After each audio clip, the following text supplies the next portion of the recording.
We have a report that Harold Russell, you'll remember him as the GI who starred in The Best Years of Our Lives, is over on the other side of the field. That was with that wonderful, wonderful war picture with Frederick March. I understand that that's the Navy on plane of the AMVETS. Harold is now president of the AMVETS, and I'm going to walk over there and see if I can get him out of the plane momentarily.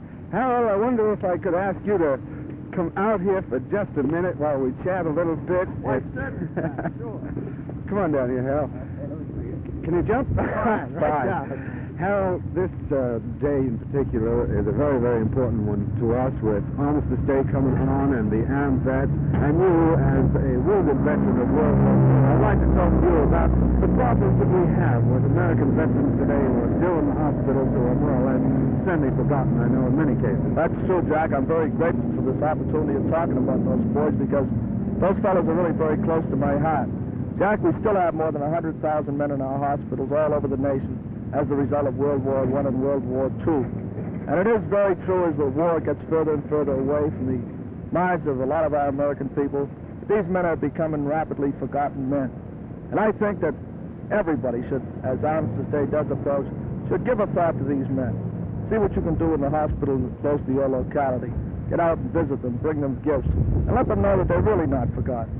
You know, you have probably visited veterans in hospitals many, many, many times in the past few months, and especially now, at getting close to Armistice Day, have observed the activity in the hospitals. Do you find them sort of forgotten at the moment? Very much so. The attendance of visitors, the Red Cross workers have dropped off almost 70% since the end of the war. I was in Batavia yesterday up in Buffalo, near Buffalo, and they told me up there that in the last year that there's almost nobody come to the wards to visit these people. How many veterans do you actually have in hospitals today? Well, there are over 100,000 veterans out of World War I and World War II who are still in our hospitals, and Jack, the peak hasn't been reached yet. The Veterans Administration anticipate the peak about 1955, when there'll probably be close to 200,000 men in our hospitals. And actually, many of the 100,000 men that we have in the hospitals at the present time have not been out of a hospital since the war. Very, very true. A great percentage of these men are casualties out of World War II, and they have been there since the end of World War II, and many of them will be there the rest of their lives. You yourself are a wounded veteran. You've lost both your arms due to the war and have gotten along wonderfully well. I've noticed on many occasions. First of all, I first met you in that wonderful picture, The Best Years of Our Lives. Compliment you first on your performance in that. It was a grand show and a grand performance. And I marveled at how well you have gotten along personally. Do you find most of the veterans who are paraplegics have mastered as well? Yes, I think on the whole, the Veterans Administration, the Army and Navy have done a wonderful job in this field of rehabilitation. And the net results are that the great percentage of our disabled veterans are doing very well. I would like to put this word into my mate, Jack, that there are still a great many of our disabled veterans out of employment. And there's nothing that helps a man along the road to rehabilitation as much as the knowing that he is needed, knowing that he can do a job. And so I'd like to urge all employers that are listening and looking at this show to try to find a place to put these men in a job which I know they can do and they have done in the past. Well, Harold, we probably have tens of thousands of employers at the moment looking right in at that too. And I wonder if you would outline just a few jobs that disabled veterans might take. Well, be qualified for. Yes, I certainly can. Now, for example, a switchboard operator. That job can be handled very well by a veteran with both legs off, or a paralyzed veteran, a paraplegic.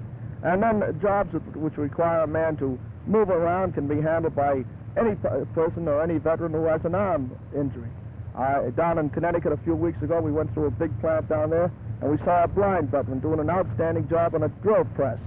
The whole secret, I think, is the idea of the proper job placement. If the job is properly studied, then they can find out what type of man can handle it. And of course, his disability does not have to interfere in any way at all with his performance on the job. You find the veterans themselves, the paraplegics, getting, shall I say, down or not inspired, really, because of the fact that they can't find work. Yes, that is true. There's nothing, as I said before, there's nothing that undermines a man's morale so much as knowing that he can't find a job, that he has to exist on his pension, and knowing that there's no place for him in industry. That goes for all handicapped people, not only veterans, but all handicapped people. And these people do have a lot of lot of real talent to offer the employers, and it can be utilized if the job is studied and the man or woman is placed in the proper position. Harold, do you find the morale of the paraplegic veteran down because he can't find employment, can't find work? Very much so. I think the main reason why the veteran morale is down is just because of that one fact. The man does not have security, he does not know that he's wanted on the job, that he's needed, well, his morale immediately falls off. And this is one thing that employers can do to raise up the morale of those guys, put them to work. I notice a lot of organizations, a lot of communities around the country have sort of gotten together and provided homes for paraplegic veterans. And now even that, too, seems to be on the wane. Well, our organization, the AMVETS, has been working very hard along those lines. In fact, last week we flew down to Detroit to help a paraplegic veteran down there get into a housing development.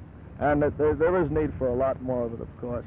Incidentally, your AMVETS is a direct result of World War II, really. It started after World War II, and I think is the fourth organization to be chartered by Congress to represent veterans. That's right. The AMVETS are actually the only World War II organization that is chartered by the Congress of the United States. We're composed solely of World War II men, and we derive our membership from those who fought in the Second War. How do you find membership at present? Membership is very fine. It's going up, and we're looking for 500,000 men by next September, and I feel very secure that we are going to have that number. Harold, don't you have a couple of posts overseas, too? Yes, we do. We have a post in Rome, Italy, and one in Tokyo, and one in Hawaii. Well, thank you very much, Harold. It's really a pleasure meeting you, and nice to talk to you, and especially on this day because it means so much to all of us, well, to thank you. Think about Armistice Day, and let's not forget the poor GI who's still in the hospital, and I think all our friends. On this Armistice Day, it would be a good idea if you'd sort of run out to an armory, run up to the hospitals. Even if you don't know the people, just go out and say hello to them, and I think you'll find it to be an inspiring experience. That's Thank you, right, Harold. Thank you. Thanks, Jack. Righto. Bye now. And so, friends, with our interview with Harold Russell, we come to the end of your Ship's Reporter program for today. Ship's Reporter is produced on film by the National Television Guild and directed by Chick Vincent. Until next time, then, this is Jack Mangan, your Ship's Reporter, wishing you happy landings.